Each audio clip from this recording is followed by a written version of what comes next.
Ben, merci à vous, merci Marie pour la coordination. Et Et bien juste, ce soir, pardon, Violaine, si jamais oui, quelqu'un ne veut pas que son image apparaisse dans l'enregistrement, qu'il coupe sa caméra, s'il vous plaît. voilà. Et donc merci d'être là ce soir. On sait que c'est une semaine chargée, mais c'est un sujet qui rentre complètement dans la semaine et la mobilisation du secteur associatif. Donc c'est, je pense, on ne peut plus d'actualité. Voilà, l'opération Milliard, pour ceux et celles qui connaissent pas, ben, on est un mouvement d'acteurs de terrain, de citoyens, citoyennes qui nous mobilisons pour réunir des financements pour les organisations de la transition juste à l'intersection de la réponse aux crises sociales, démocratiques et écologiques. Et on organise des séries de masterclass sur différents modèles économiques et différents acteurs. Donc, on a fait un sur les associations, une sur les coopératives. Et ce soir, on fait un zoom sur les centres sociaux. Et voilà, je ne vais pas prendre trop longtemps la parole parce qu'il faut laisser la place justement pour mieux comprendre ce modèle. Les centres sociaux, aujourd'hui, c'est des acteurs, c'est le plus grand réseau social, comme on dit, mais aussi des acteurs qui sont implantés dans les territoires depuis maintenant un certain temps. Et il faut qu'on puisse clairement les mettre dans la dynamique économie sociale et solidaire, transition juste, parce que c'est des acteurs qui ont toute leur place et qui sont effectivement souvent pionniers de ces sujets-là. Donc, ravi de pouvoir discuter de ça aujourd'hui. Merci. Merci Violaine. À Aline qui nous dit qu'elle ne va pas pouvoir rester jusqu'au bout. Du coup, c'est enregistré et d'ici quelques heures, petite journée, on pourra retrouver le replay sur opérationmilliard.org sans souci pour suivre la fin. Denis, Valérie, Thierry, je vous laisse la parole pour d'abord vous présenter. Vous présenter. Denis, Allez, commence. c'est parti. Bonsoir à toutes et tous. Donc, je suis Denis Tricoire. Je suis l'un des délégués généraux de la Fédération nationale des centres sociaux. Je dis l'un des parce qu'on fonctionne sur un principe de délégation collégiale. Voilà, on pourra en reparler, peut-être pas ce soir, mais à d'autres occasions, sur cette question de la collégialité, sur les fonctions de pilotage de nos organes. Et ravi d'être avec vous ce soir. Merci Alors, Denis. moi, je suis Valérie Comblé, donc je suis double casquette ce soir, donc à la fois une déclinaison locale de la Fédération nationale, puisque je suis la Fédération des centres sociaux des Pays Picards, donc le sud du Nord, sur l'Aisne, la Somme et l'Oise, et également ambassadrice du milliard, et donc je vous expliquerai comment c'est intéressant d'être sur ces deux pieds et sur le financement de la transition juste. Et la déclinaison très, très locale, Thierry. Bon, bonsoir à toutes et tous. Thierry Deodato, moi je suis directeur d'un centre social rural, bas des Hauts-de-France, nord-ouest de l'Oise et également lieu référent milliard. Donc j'aurai à vous donner quelques explications concrètes de pourquoi le milliard, pourquoi un centre social, qu'est-ce que la transition, comment on change et comment on avance ensemble. Merci. Super, merci beaucoup. Donc là, je lance le partage de mon écran. Est-ce que vous voyez mon écran? Oui, ouais, Oui, super. Et là, normalement, vous voyez encore mieux. c'est ça. Merci beaucoup. Bah, écoutez, on va démarrer avec Denis Tricoire qui va nous parler de manière très macro des centres sociaux et socioculturels en France. À toi, Denis. Ouais, c'est parti. On va vous faire effectivement du macro au micro. Juste pour démarrer, je lisais ce matin la newsletter du milliard et en fait, dans l'une des premières phrases, l'un des premiers paragraphes, c'est notre boussole partagée, point d'interrogation, non plus un cadre politique imposé d'en haut, mais une vision sociétale portée par les territoires, par celles et ceux qui y vivent et y inventent chaque jour des solutions, non plus la compétition et la coopération. Je me suis dit, mais c'est nous qui l'avons écrite, cette phrase? Et en fait, non, voilà, c'est juste pour dire, on est en totale, en fait, connexion, vision, approche entre le milliard et ce que porte le réseau des centres sociaux déjà depuis plus de 100 ans. Et c'est un vrai plaisir que de pouvoir le partager avec vous ce soir. Eh ben, c'est parti, on va passer à la première slide. Avant de vous définir ce qu'est un centre social, déjà quelques premiers chiffres. Alors tout d'abord, pour vous montrer qu'un centre social, on en a toutes et tous un qui est près de chez soi. Là, ça passe un petit peu trop vite sur la question de la densité de répartition des structures par département, mais on en a partout en milieu rural, urbain, dans l'Hexagone comme en Outre-mer, et on a environ un peu plus de 2400 centres sociaux en France, et puis leur petit frère, espace de vie sociale, pas loin de 2000. Les centres sociaux sont surtout présents en territoire urbain, puisqu'ils sont à 77% des centres sociaux sont présents en territoire urbain, 23 plutôt en territoire rural. Alors, ça ne veut pas dire qu'on est présent que dans 23% des territoires ruraux, parce qu'on a des centres en milieu rural qui sont intercommunaux. Thierry en parlera d'ailleurs tout à l'heure. Voilà, donc une présence qui est forte, qui est ancrée depuis plus de 100 ans. Et encore aujourd'hui, on a des centres sociaux qui se créent en France, là aussi, Hexagone comme Outre-mer. Si on passe à la slide d'après, souvent on dit un centre social, c'est quoi? Et on peut avoir l'impression d'un espace qui est pas connu, qui est pas reconnu. Le connu, on y reviendra après. Mais il n'empêche que tous les ans, il y a plus de 6 millions de personnes d'habitantes, d'habitants de tous les âges, hein, ça va de la petite enfance aux seniors, qui sont touchés, qui sont concernés, qui participent à l'action des centres sociaux. On aura l'occasion sur la slide d'après de dire dans quel cadre. Mais voilà, c'est 6 millions de personnes chaque année qui sont en lien avec un centre social. Et parmi ces 6 millions de personnes, c'est plus de 130 000 personnes qui sont également engagées dans les centres sociaux.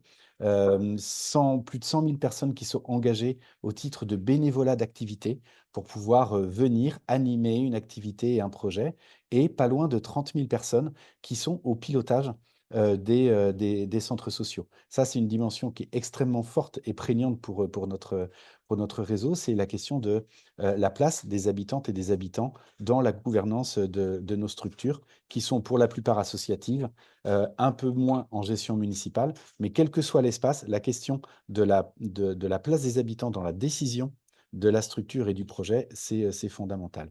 Et c'est des structures qui sont animées par pas loin de 63 000 salariés.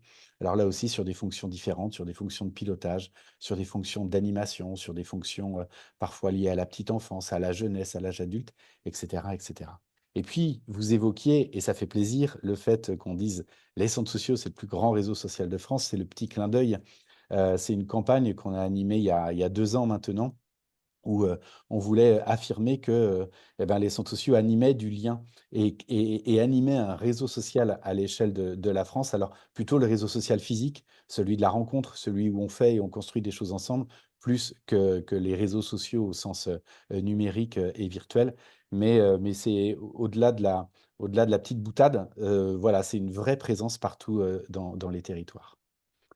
Si on va sur la slide d'après, voilà, donc on est à peu près partout, on touche beaucoup de gens, on est le plus grand réseau social de France, mais souvent quand on pense à dire: «OK, mais qu'est-ce que c'est un centre social?» C'est comme un CCAS, non? «Ah, c'est le truc pour les pauvres». Là, on vous fait des phrases qu'on entend tellement régulièrement, mais oui, c'est les structures d'animation dans les quartiers, ou c'est pour les enfants, où on a même droit parfois, et c'est assez piquant, hein, le quoi? Alors, rien de péjoratif dans tout ce qui a été dit à gauche. On voilà, mais juste, c'est pour dire: «Non, c'est pas ça, c'est pas que ça, en tout cas». Les centres sociaux, c'est d'abord, et avant tout, effectivement, des espaces, qui sont, des structures dans les territoires, qui agissent dans leurs murs et hors les murs. La dimension du hors les murs dans le territoire, c'est extrêmement prégnant pour nous. Et en fait, c'est des structures qui tissent du lien social, qui animent la vie sociale au plan local, qui contribuent à faire vivre des solidarités, qui contribuent au développement social, mais aussi culturel, mais aussi économique des territoires, et qui, dans leur approche, visent à pouvoir bâtir avec les habitants et les habitantes. C'est vraiment j'allais dire le cœur de cible, mais en tout cas, c'est ce qui nous nourrit, mais aussi en lien et en interaction avec les autres acteurs du territoire, les pouvoirs publics, les autres associations, parfois même des entreprises dans certains territoires, et qui vise à bâtir une société qui soit plus juste et plus désirable pour toutes et tous. C'est vraiment nous, ce qui fonde notre approche, c'est le fait de pouvoir construire et bâtir avec les habitants, avec les premières et les premiers concernés, et c'est d'avoir cette visée de société qui est de pouvoir améliorer et de pouvoir avoir des conditions de vie dans un territoire qui soient les meilleures possibles, et en même temps de contribuer à agir pour construire cette vision de société qu'on a là. Donc je le redis, d'une société qui soit plus juste et qui soit plus désirable pour toutes et tous. Et puis, à plusieurs reprises dans le passé, et encore assez souvent, on nous dit: «Mais centre social, vous devriez changer le nom, ça fait vieux, social, c'est assez péjoratif et nous». Ben, en fait, nous, on est fiers. On est fiers d'affirmer, d'afficher, ce mot social qui évoque plein de choses, qui évoque, la société, qui évoque un contrat social, qui évoque de la cohésion sociale, qui évoque de la justice sociale, et c'est vrai qu'on y tient, quand bien même parfois il y a une forme de connotation. Voilà, c'est quand on regarde à nouveau sur la petite partie à gauche autour d'un CCAS, autour du truc pour les pauvres, des CASSOS même parfois on dit. Bah oui, c'est vrai, il y a une attention particulière aux personnes qui vivent dans les territoires et qui sont les plus vulnérables, mais pas que. C'est vraiment l'idée de faire société ensemble, et ça se traduit aussi dans le fait d'avoir, une approche qui est vraiment celle de l'intergénérationnalité et de la rencontre et du construire ensemble avec des gens qui seraient peut-être pas amenés à se côtoyer, dans d'autres cadres et dans d'autres espaces. Hem, Tout à l'heure, Thierry aura l'occasion de pouvoir décrire plus précisément au local comment on vit, comment on agit, comment ce qu'un centre social nourrit, enfin produit, mais voilà rapidement sur la dimension centre social. J'ai juste oublié de dire, je reviens tout petit peu en arrière, Marie, pardon. C'est que pour illustrer, c'est un lieu où on a un certain nombre d'activités qui sont proposées et qui sont construites à partir de constats, de diagnostics qui sont portés par les habitants et qui, à un moment donné, en discussion et en interaction avec les pouvoirs publics, donne lieu à un projet qui va être animé pendant 4 ans et qui est renouvelé tous les 4 ans. Et donc, dans un centre social, on peut trouver un certain nombre d'activités qui vont de l'accueil de la petite enfance, qui vont de l'accompagnement à la scolarité d'enfants, qui vont à un espace qui va permettre à des jeunes de pouvoir monter des projets, soit en lien avec leur territoire, soit de départ en vacances, qui vont permettre la rencontre entre des parents autour de leurs problématiques éducatives, qui sont des lieux où on va pouvoir venir faire de l'apprentissage aux Français, mais qui sont aussi des lieux où on va pouvoir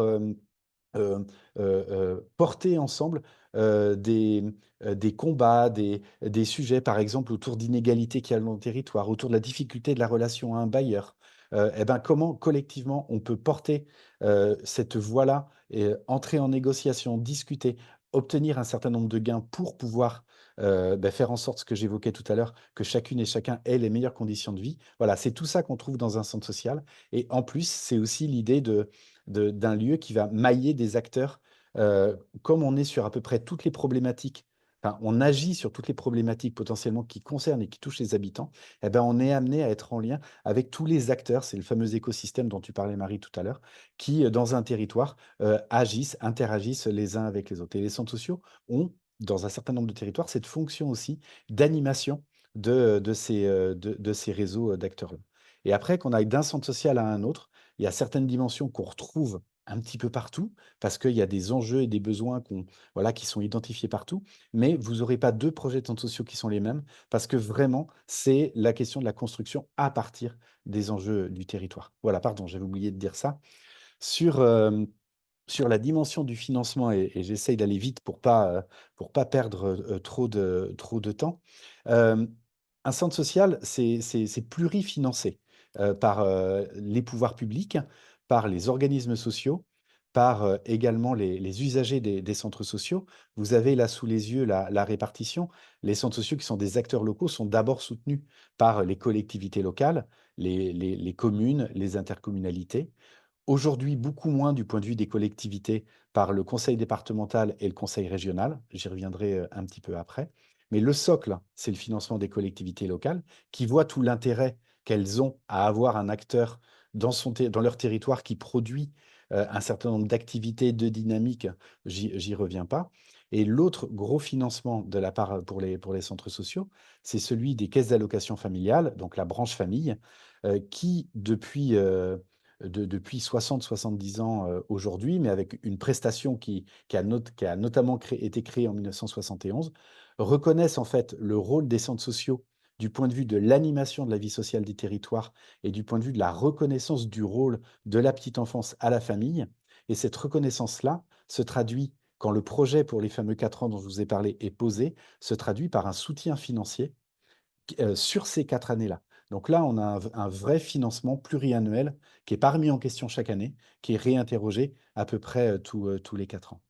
Et puis sur les autres financements, vous avez ce qu'on appelle les usagers, qui sont des habitants, des familles du territoire, qui vont participer à un certain nombre d'activités et où il peut y avoir un principe de cotisation à la structure ou d'adhésion, cotisation ou à l'activité. Maintenant, clairement, pour les centres sociaux, l'enjeu, c'est pas, on n'est pas une entreprise de service qui va vouloir faire financer les activités par les personnes qui viennent exercer l'activité. Donc, on est toujours attentif à ce que les structures soient ouvertes et accessibles au plus grand nombre.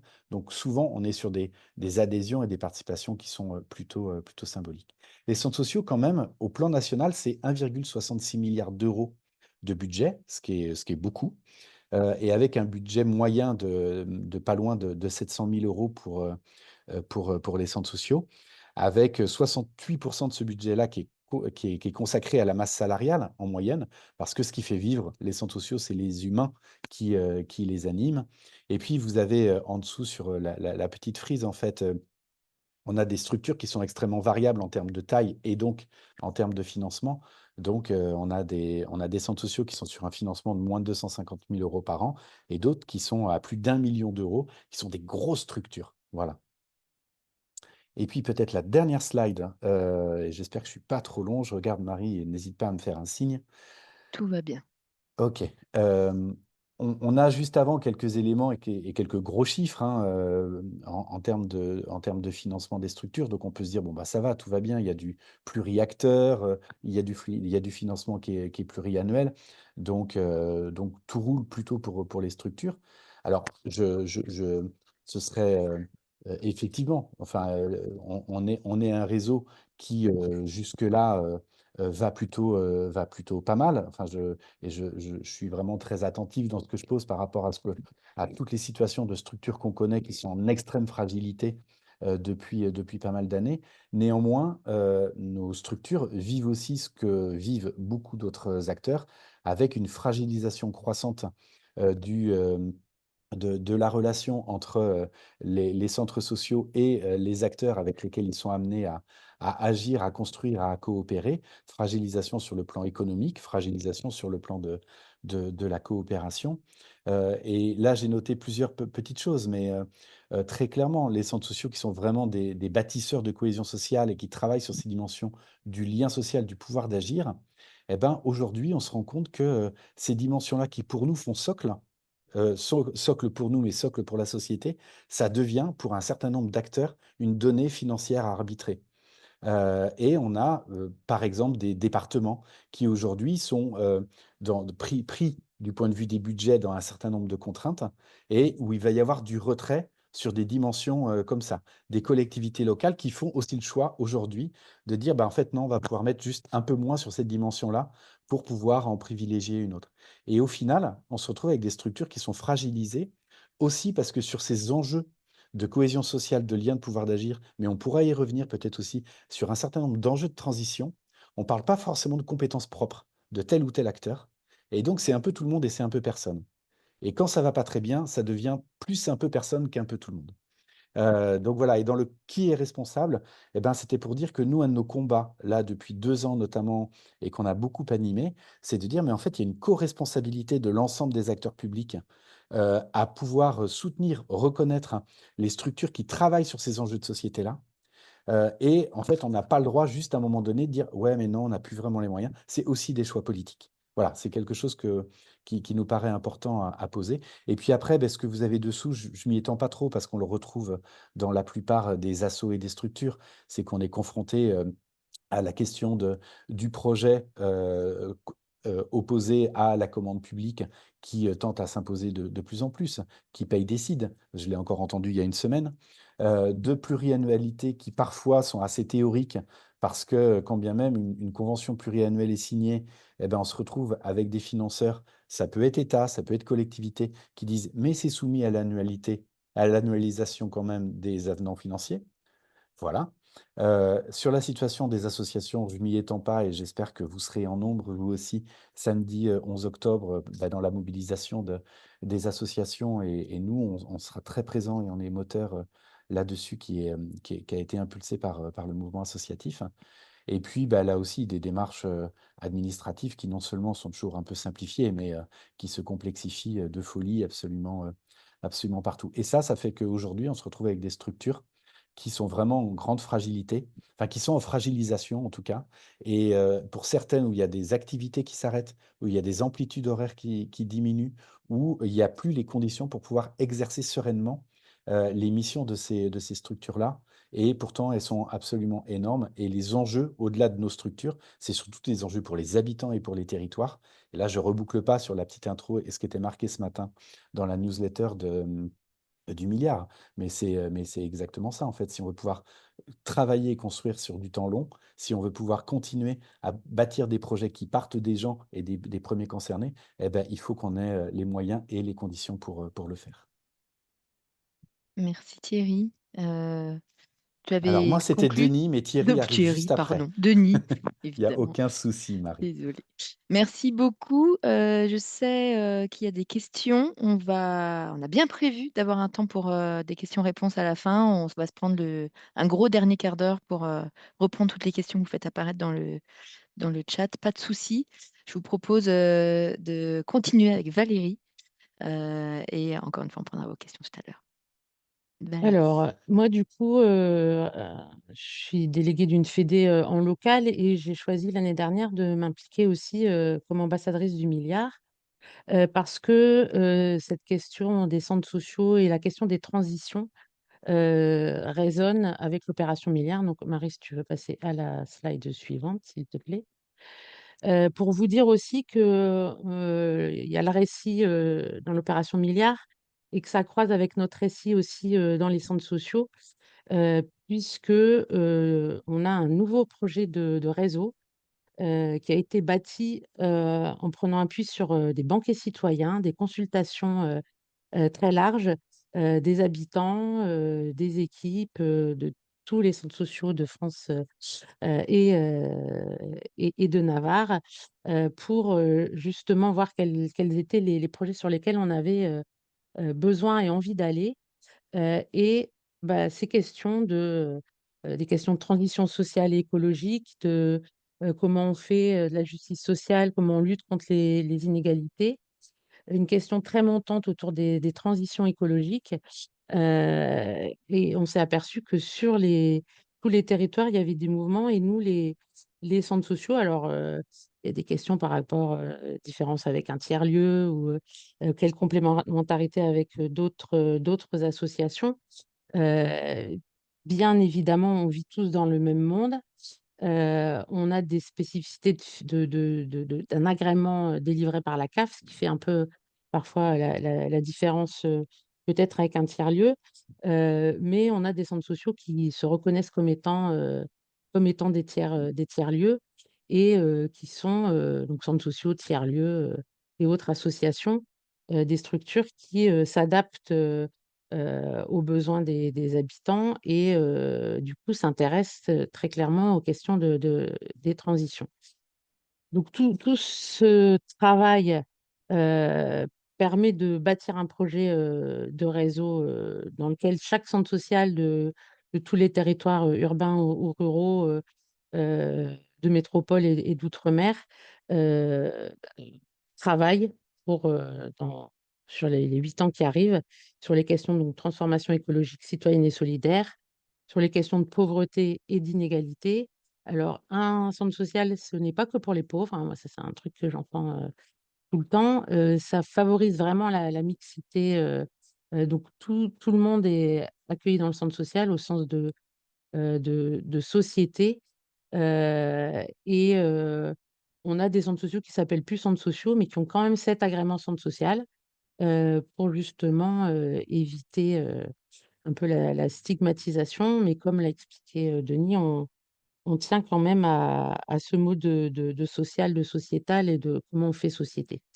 Et donc, on a à vraiment bien l'expliquer pour du coup une troisième axe de notre projet sur une société inclusive avec une place pour chacun et une démocratie en mouvement. Comment bon, on est frappé là régulièrement par des problématiques au niveau gouvernemental de comment aussi chacun on trouve notre place et comment on avance et qu'on a une démocratie vivante du citoyen jusqu'aux plus hautes strates de l'État. Du coup, par rapport à ça, ça m'a semblé assez évident lorsque j'ai eu une présentation du milliard dans un espace de vie sociale, l'Ermitage pour pas le nommer, que certains connaissent peut-être, dans l'Oise.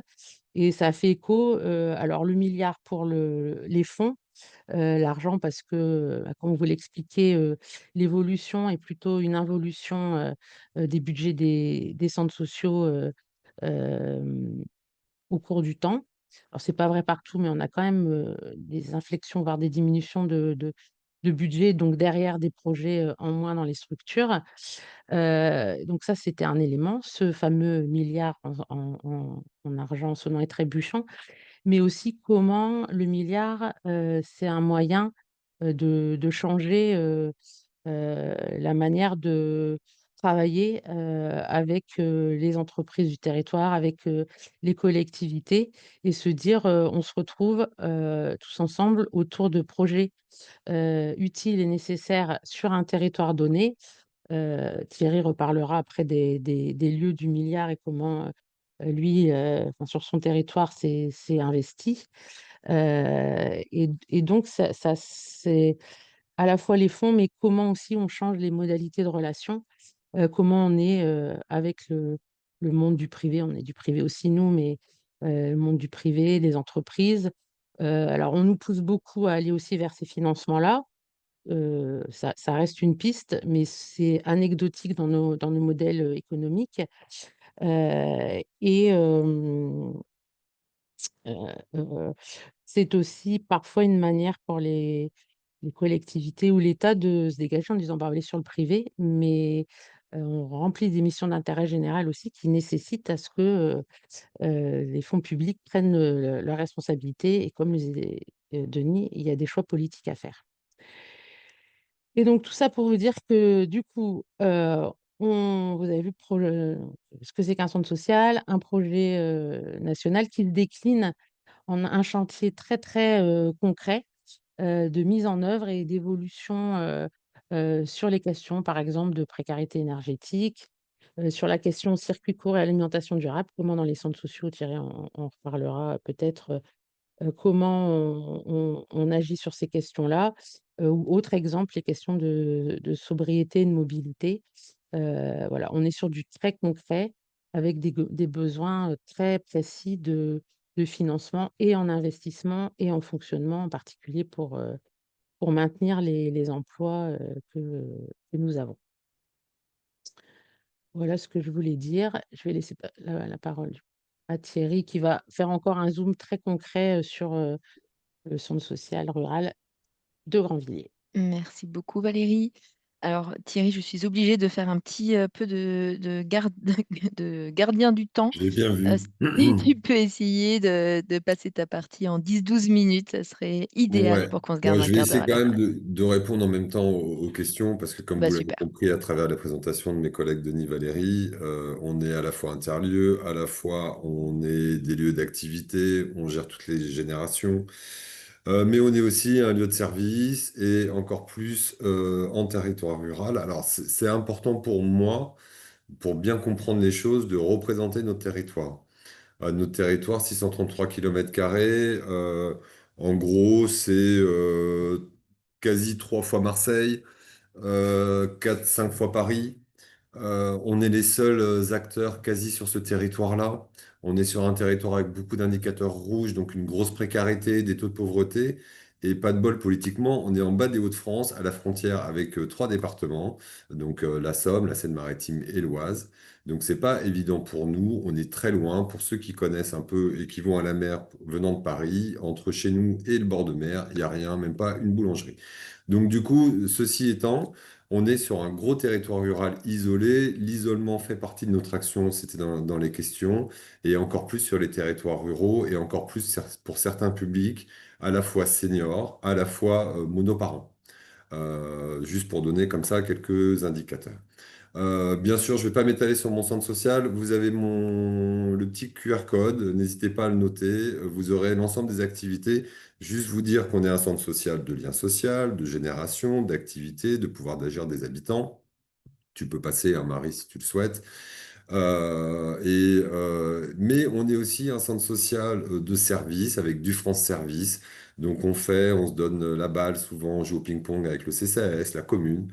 Le CCAS existant, hein. 88 communes, peut-être 3 CCAS, hein. Le territoire, 633 km², je le disais tout à l'heure, 51 habitants au kilomètre carré. Très peu de circulation, très peu desservis, des services qui sont partis d'un peu partout. Et quand je parle des services, je parle des services aussi bien services droits que services, la boulangerie, le petit commerce local. Voilà. Donc c'est un peu la vie du centre social, c'est un peu la vie de nos territoires ruraux isolés. Et bien sûr, c'est encore une autre vie en territoires ruraux montagneux. Vu que nous, c'est plat, c'est encore à peu près possible de faire du vélo. En montagne, c'est un petit peu plus compliqué. Donc, de fait, une grosse problématique de mobilité à la fois intellectuelle et géographique. Je ne vais pas venir sur ce que disaient mes Denis, Valérie. Et pourquoi on est aussi milliards et qu'on s'y retrouvait? C'est parce qu'on est un lieu de coopération. Je travaille avec quasi plus de 70 partenaires. On est un lieu qui essaie de travailler vraiment sur notre territoire avec nos habitants. On fait des porteurs de parole pour poser des questions de société, pour les amener à réfléchir dans le pouvoir d'agir et s'émanciper.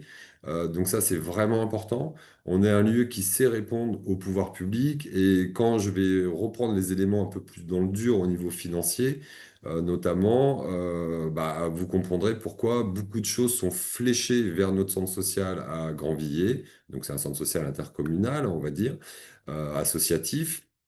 Mais on est aussi une petite moyenne entreprise, hein, et on n'a pas forcément les avantages des entreprises vu qu'on est de l'ESS et on n'a pas forcément la structuration de l'ESS en termes d'ingénierie sociale, ce qui était posé tout à l'heure. C'est-à-dire que le boulot qui vous est présenté, le boulot stratégique, financier, opérationnel, c'est le directeur qui est dedans, et seuls quelques centres sociaux arrivent maintenant à avoir des chargés de développement et non pas des ingénieurs sociaux. Et ça aussi, ça fait partie de nos questionnements autour de l'ingénierie sociale, autour de la transition de nos modèles sociaux internes. Donc ça, c'est vraiment important. On est dans des réseaux un peu partout. Donc voilà pour un premier temps. Alors tu peux passer, Marie, parce que je vais essayer d'aller vite, ce qui est compliqué pour moi. Donc un modèle social, bah oui, parce qu'on a des salariés. Nous sommes 30 ETP et 36 salariés pour un budget d'1,7 million à peu près. Donc vous comprendrez que ces salariés sont par mots et enfin un peu partout dans et hors les murs de notre territoire, vu qu'il faut aller vers les habitants absolument, vu que les habitants ne peuvent pas venir jusqu'à nous. Donc ça, c'est vraiment important. On est obligé de travailler avec des acteurs, mais c'est même pas une obligation, c'est dans notre fibre. Faire seul, ça sert à rien. On fait avec des habitants, d'accord. Et quand je suis avec un partenaire, comme au milliard, je leur dis attention, c'est l'habitant qu'on vise. Donc il faut absolument qu'on arrive vers les habitants. Donc ça, c'est notre façon de faire et de coopérer sur nos territoires. Et fatalement, vous comprendrez bien que sur un grand territoire rural, on a beau avoir des moyens et des salariés, couvrir un gros territoire rural seul, c'est pas possible. Donc la coopération est indispensable. Denis parlait des diagnostics. De fait, les diagnostics sont concertés, sont partagés avec les partenaires, mais aussi avec les habitants. Vous connaissez la différence entre données froides et données chaudes.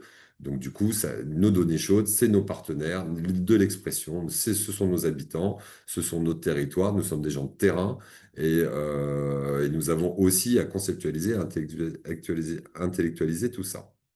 Et nous avons à intégrer, comme dans les entreprises, de la RSE. Partout maintenant, on nous demande nos indicateurs RSE. Donc on développe. Quelques éléments économiques, je vous le disais, 1,7 million de budget, 12% de participation usagée. Je ne peux pas tacler des habitants qui sont en grosse fragilité économique. On n'est pas un centre culturel, hein. On se rapproche, on travaille en réseau, on serait comme une MJC, il y avait cette question-là tout à l'heure, comme un espace de vie sociale, comme tout acteur associatif sur le territoire.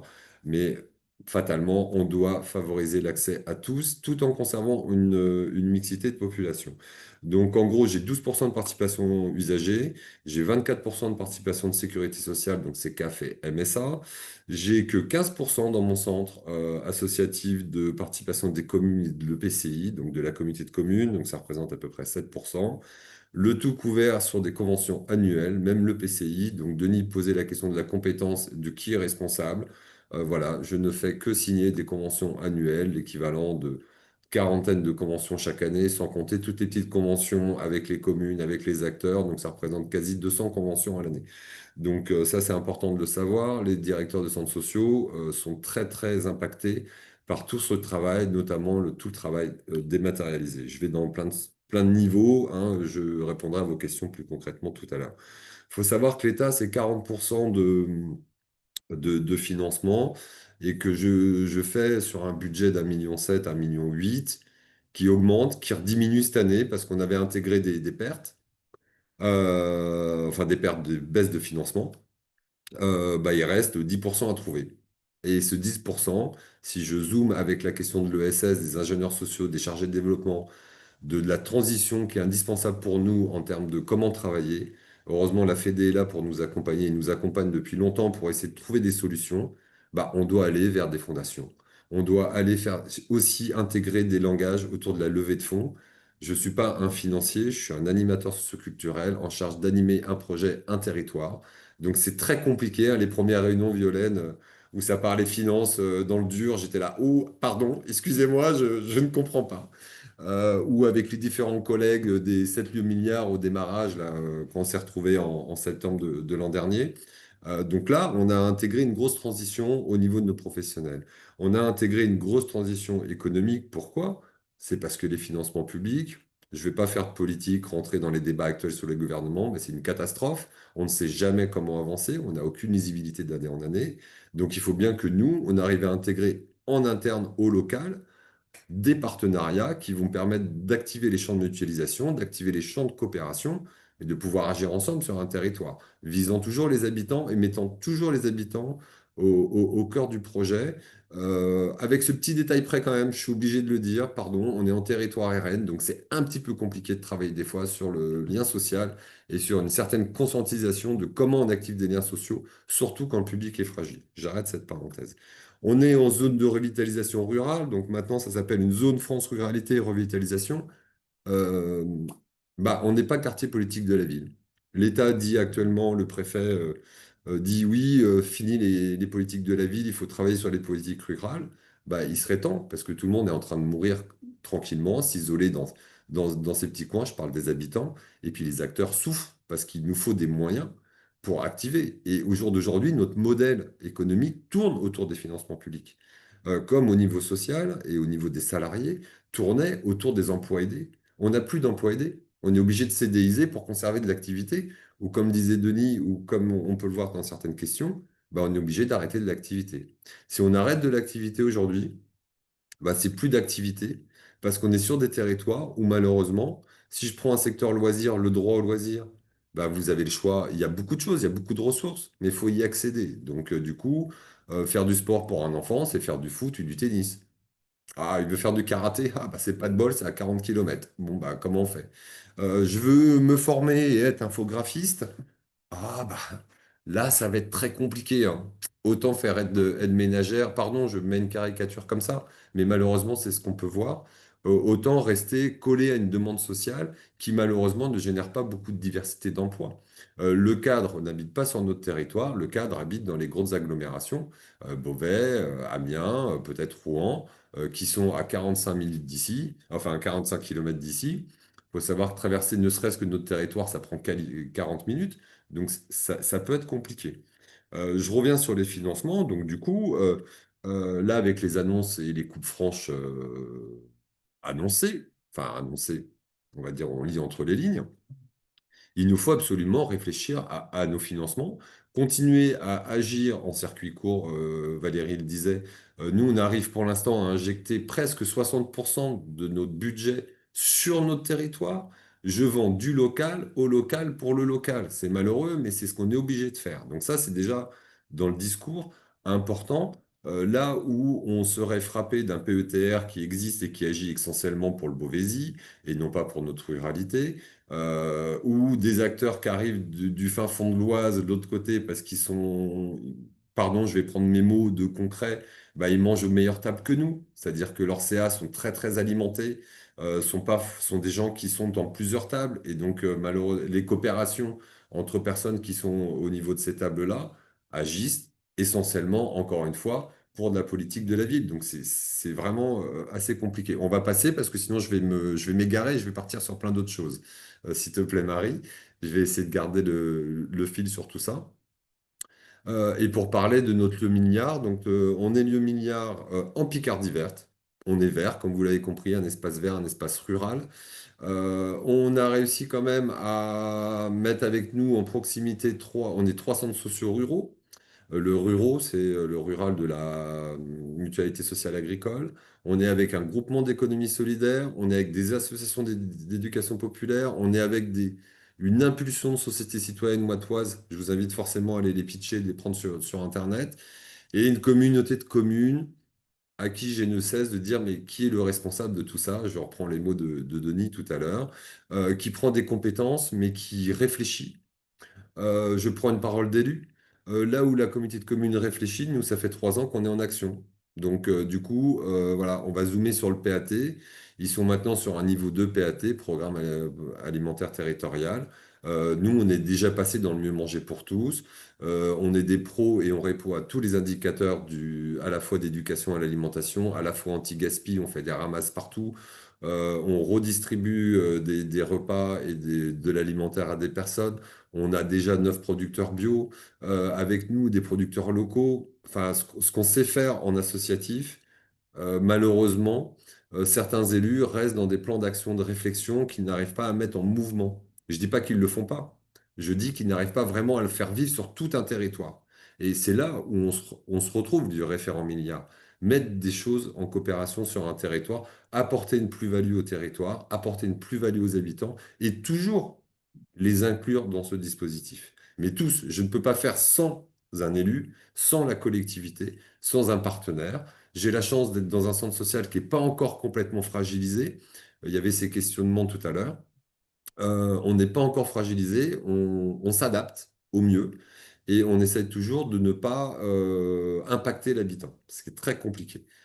Thierry, Bon. excuse-moi, il va falloir que tu ailles doucement à ta conclusion, s'il te plaît. Ouais, doucement, bah Mm. passe la slide.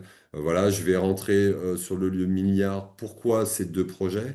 Bah, une épicerie mobile au local parce que les ambulants ne passent plus sur les petites communes, donc des gens se retrouvent avec rien pour manger, si ce n'est le système de solidarité au local, comme je disais tout à l'heure, en local, pour du local. C'est des éléments de langage que je commence à avoir, donc là, ils sont notés.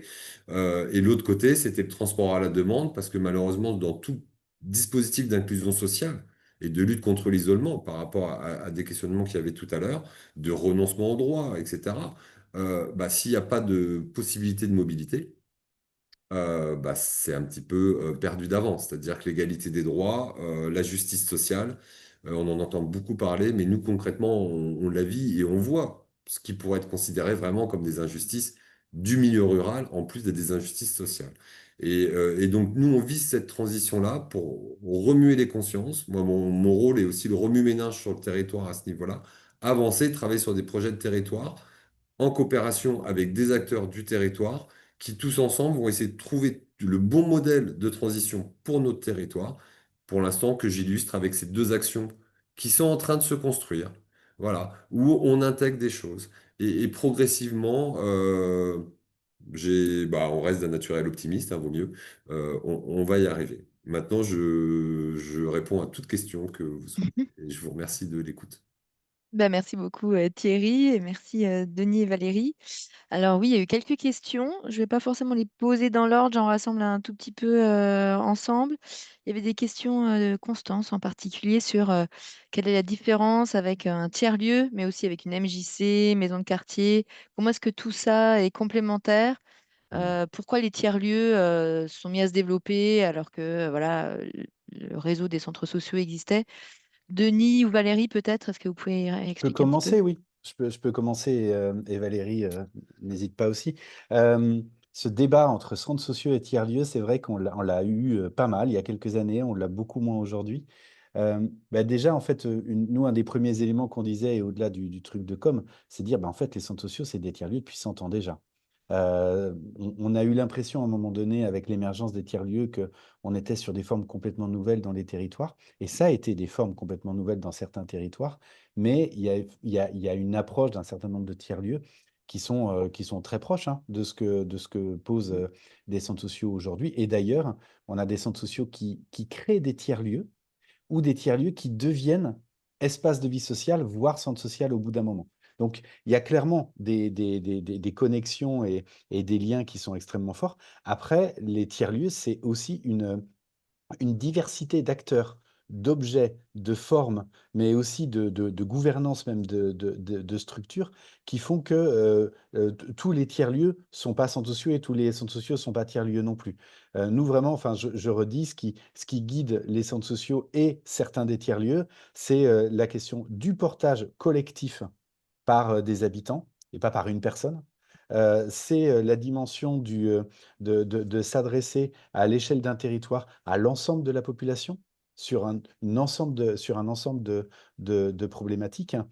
Hem, voilà, c'est vraiment ce qui et on a des tiers-lieux qui sont là-dessus aussi et donc enfin voilà, moi là-dessus, ça enfin les centres sociaux ont pas le monopole et heureusement, du lien social, tout ça et dans un certain nombre de territoires, des tiers-lieux émergents ont aussi, amené des structures présentes depuis longtemps qui pouvaient aussi, tourner sur des activités, sur un certain nombre de modes de fonctionnement, à un petit peu se réinterroger sur les façons de faire et il y a plein de coopérations chouettes qui se passent dans un certain nombre d'endroits. Après, il y en a quelques autres où à des moments, ça a un peu crispé parce que à un moment autour du modèle de financement aussi des tiers-lieux, bah, il y a un enjeu à ce que le tiers-lieu puisse vivre et il y a eu, bah, enfin voilà, des démarches auprès d'acteurs qui financent aussi les centres sociaux et là, un peu de difficulté de compréhension des uns et des autres. Mais vraiment, pour moi, dans l'absolu, c'est des acteurs qui doivent coopérer, ensemble dans les territoires et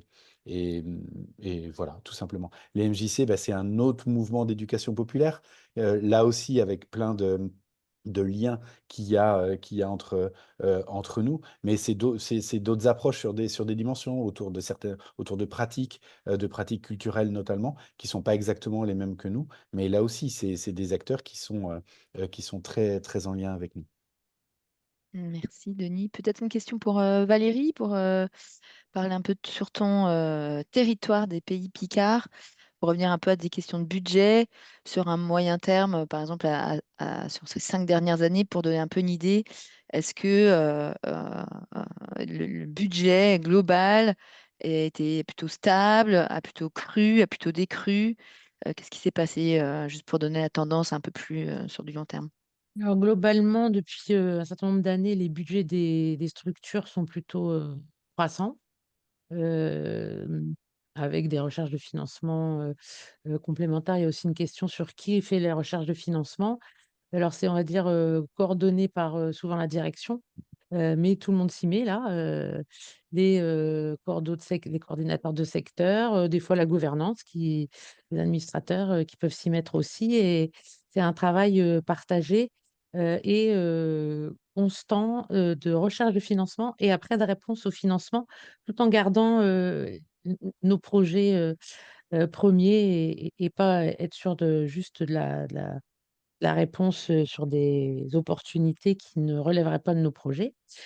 Et donc pour finir de répondre à la question sur l'évolution des budgets, alors le covid n'a pas eu que des mauvais côtés. Ça a aussi, permis un peu de sécuriser, en 2020-21, des fois des trésoreries, hein, mais depuis, 22-23 et particulièrement 2024, encore plus 2025 et on craint très, très fort 2026-2027 avec, des diminutions de financement, des économies à faire, qui se font à la fin sur, alors pas que sur les centres sociaux, hein, aussi sur les associations, en général. Donc on est plutôt nous, par exemple, on s'est formé à la Fédé, sur la gestion de crise, sur, heu, comment on fait un licenciement économique, comment On travaille des procédures de sauvegarde, ce genre de choses. C'est la première, enfin, je ne suis pas vieille, je suis plutôt jeune depuis plus longtemps que d'autres. Et c'est la première fois que je traite ce genre de sujet à ce point-là. Donc, c'est effectivement inquiétant. On a des structures qui arrivent aussi quand les relations locales sont bonnes, qu'il y a des courages aussi sur les territoires de prendre des décisions. Des fois, ça maintient, mais globalement, c'est plutôt un état d'alerte, de diminution de projet, tout en essayant de maintenir l'emploi, parce que ça, c'est aussi un sujet, c'est un sujet qui nous est cher. Ouais. Du coup, je me permets de rebondir vers Thierry.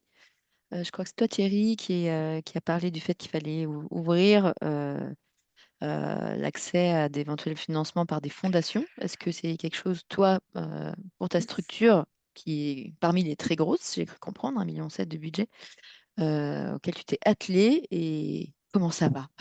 Oui, alors c'est Est-ce- sûr, par rapport à ma structure et mon budget, quand je boucle un BP avec 100 000 euros de subvention à trouver, la seule réponse que j'ai, c'est le privé. Parce qu'effectivement, Valérie le disait, bah, il faut faire attention que notre projet, enfin que nos demandes financières collent bien à notre projet et non pas à une opportunité. C'est vraiment important, il faut réussir à se préserver. Et malheureusement, quand on est frappé de services publics, bah, c'est compliqué. Je vais pas dire à l'État, stop, on arrête. Il faut savoir, je prends le France Service, hein. C'est un budget de 90 000 euros. L'État donne 45 000 euros. Bah, faut aller chercher les autres pour faire du service public. C'est la réalité des choses, hein. Et heureusement qu'on a un EPCI pour le coup qui a suivi. Sinon, France Service, j'arrêterais. Hein, je prends un gros truc médiatique exprès.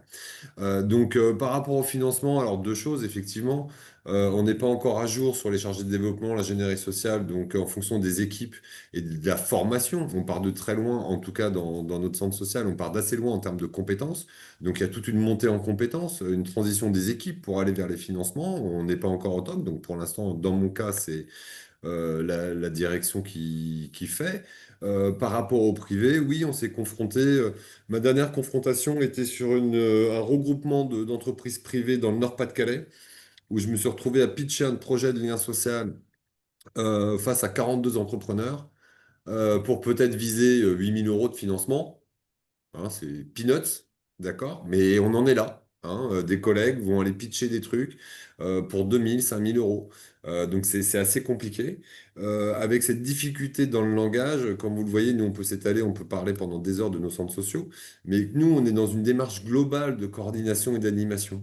Donc c'est toujours compliqué. Alors heureusement, encore une fois, elle a fait des nous forme aussi à la communication, à tous ces éléments de langage. Mais c'est quand même compliqué d'arriver vers des fondations qui cherchent les choses communicantes avec des fonds importants.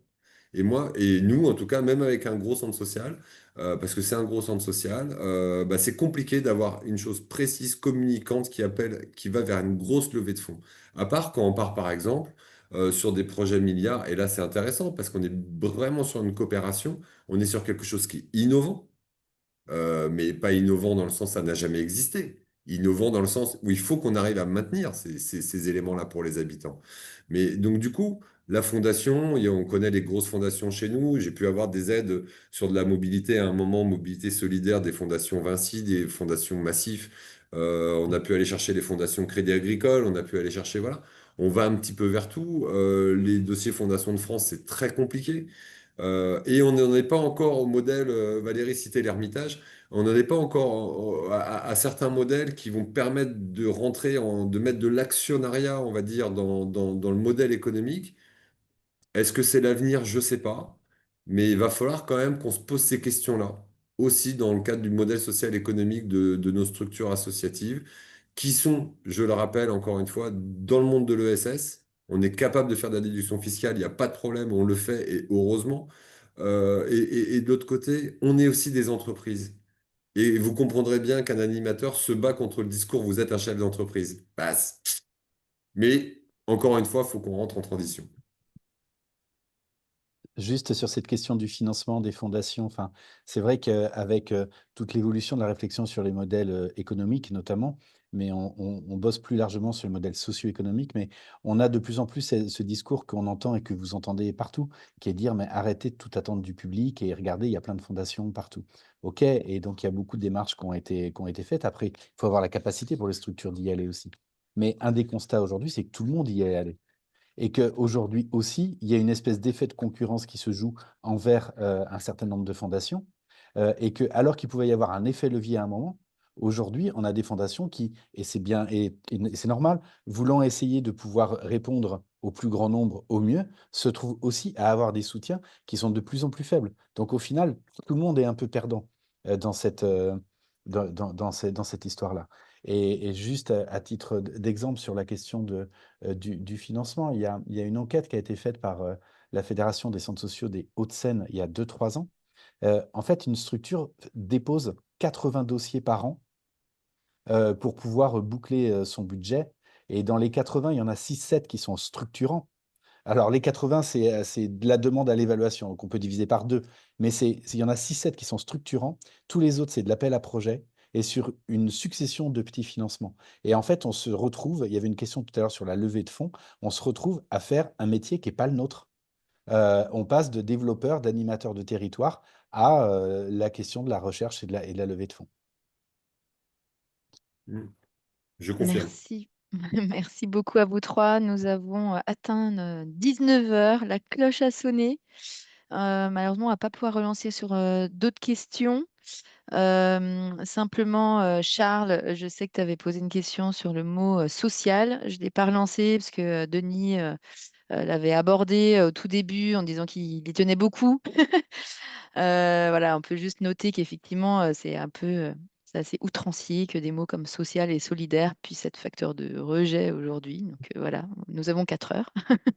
Ouverture de la réflexion. Et j'imagine que tout ça, ça nous amène juste à nous dire, allons, qu'on va peut-être se retrouver le 11 octobre pour soutenir tout le mouvement associatif et tout l'écosystème associatif. Euh, en ce qui est du PowerPoint, ce n'est pas fait habituellement. Cependant, comme le replay sera disponible, le PowerPoint est dans le replay. Donc, au pire, ça sera de cette manière-là que vous pourrez retrouver le contenu d'aujourd'hui. Violaine, est-ce que tu veux dire un mot de clôture? Non, merci à tous pour cet échange intéressant. On fait un suivi, on mettra la vidéo en ligne sur notre compte YouTube demain, donc on enverra à toutes les personnes qui sont inscrites et qui n'ont pas pu venir, plus on enverra par mail du coup le PowerPoint. Merci Un beaucoup à grand tout le monde. merci. Merci énormément à nos 3 intervenants. C'était super de vous avoir. Et à très bientôt pour une prochaine masterclass. Bonne Merci, soirée à tout le bonsoir monde. tout le monde. Merci. Merci, bonne soirée. Au revoir, merci.